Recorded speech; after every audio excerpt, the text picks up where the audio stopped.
As an iron worker, she started at $28 an hour, and now it's just a couple years later, she's making scale on these wind farm projects, $34 an hour. And because of that, I mean, she said she makes more in a week of unemployment, paid of work at Home Depot. So this is a huge gain for her. It gives her the ability to buy for her 2 children, and she is also really thrilled to be a part of the green economy and a part of making the world a better place for those children. So we do think that green jobs represent a real opportunity for tradeswomen to get back to work and for our training participants to take some of the first steps on a career ladder through entry-level fields such as weatherization. And our city has submitted one of those Department of Labor grants to the state that is focusing specifically on women, which is quite amazing and gives us the ability to really focus on serving a lot of women and preparing them for this field. For this effort to be successful, I think these training programs are most successful if they focus specifically on women. You know, almost all the other programs in town that focus on construction have difficulty recruiting women, and we think one of the reasons for that, the programs do not focus specifically on their needs. And by operating a women-only program, I think it gives them the confidence to come and try something new. And so we offer also at convenient times weekends and evenings, and we're accessible by public transportation, which is important. Most of our students, many of our students do not have transportation or child care.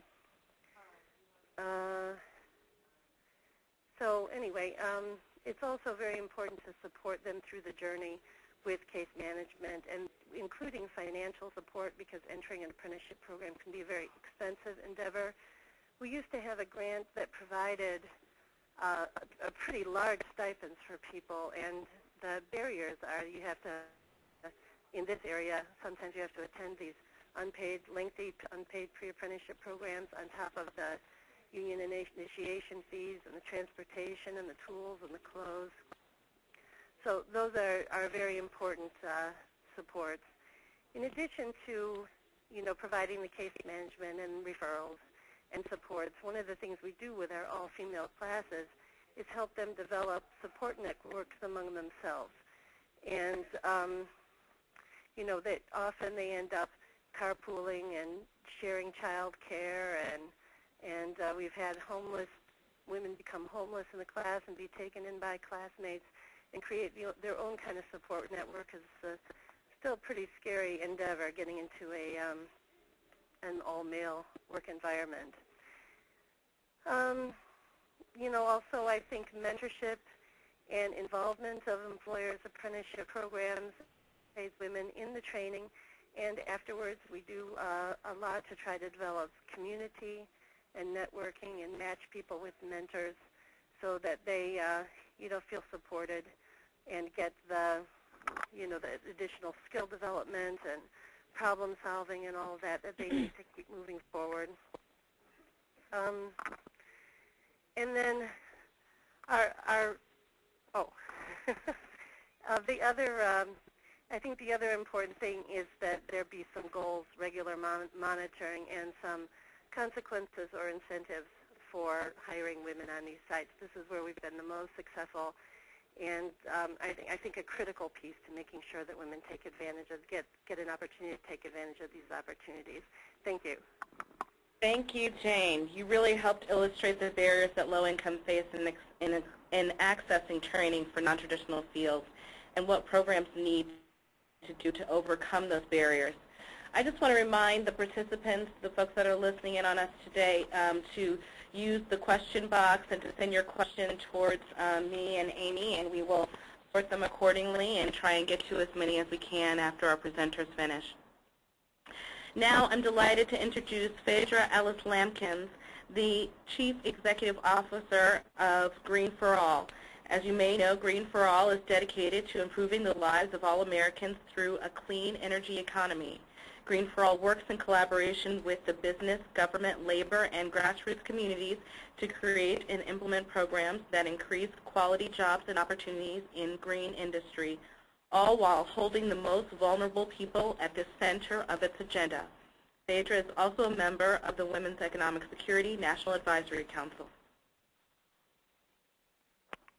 Thank you. I'm pleased to be here, and I want to first say thank you to all of the partners, I think, who've made this issue a priority and made sure that issues of women and girls are really at the forefront of these policy discussions. My name is Phaedra Ellis-Lampkins, and I lead an organization called Green for All.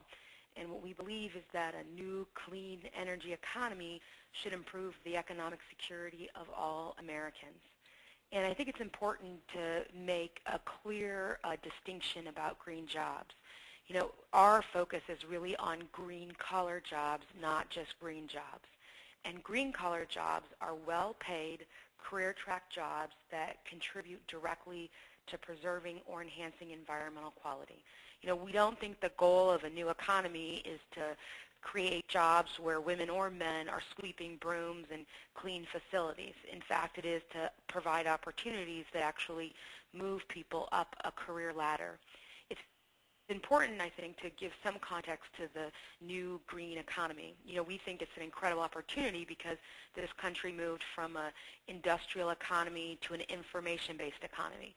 And what a new green economy does is it presents an opportunity for us to begin to create things as we become more energy independent. And as we begin to create things and produce things as a country, there's an opportunity to actually create jobs that require some on-the-job training, in addition to more specific training for people who have high school educations and allow them to be able to move up the economic ladder. You know, for us, we are focusing on this issue because so many communities have suffered far too long under the old economy. And what we want to do is to make sure that they have a voice and a stake in this economy. With the number of female-headed households on the rise, you know, wage inequities have serious repercussions on families' financial stability. This is only magnified during the economic crisis. And so for us, green-collar jobs should not only be accessible to women, but we have to make sure that there's equal pay for equal work. And if women can access green-collar jobs, we have the opportunity to end a cycle of poverty for millions and really strengthen our families and our communities. You know, for us, this new green economy, we have to decide what does it look like, who does it benefit. You know, the incredible opportunity is that when you actually get to be part of the creation and the investment in a new economy, we have the ability to shape it and decide what and how the employment it creates. It's a way for us to create a world of gender, racial, economic, and environmental justice. And for us, it has to include access and opportunity for all. And so it's important that we think about what we want it to do because, you know, 56% of America's 37 million low-income people are female. And Joan did a great job of talking about, you know, what's the likelihood of becoming poor and the fact that it's higher for those in households headed by women.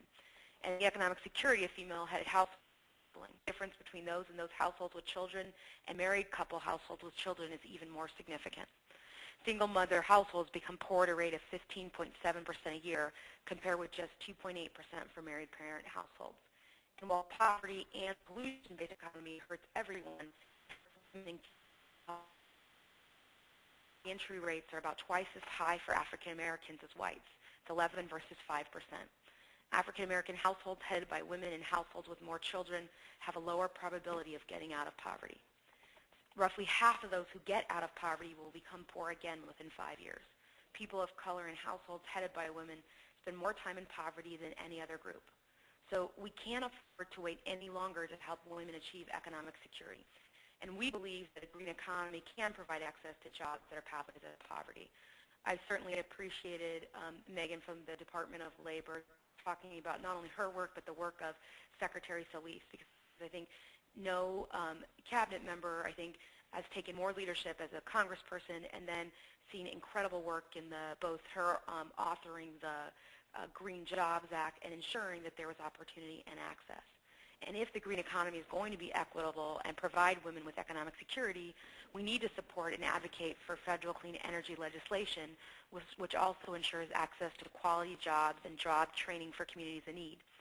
While we make up only 47% of the workforce, we constitute less than 3% of many traditionally male-dominated labor occupations like construction work, electricians, and HVAC installers.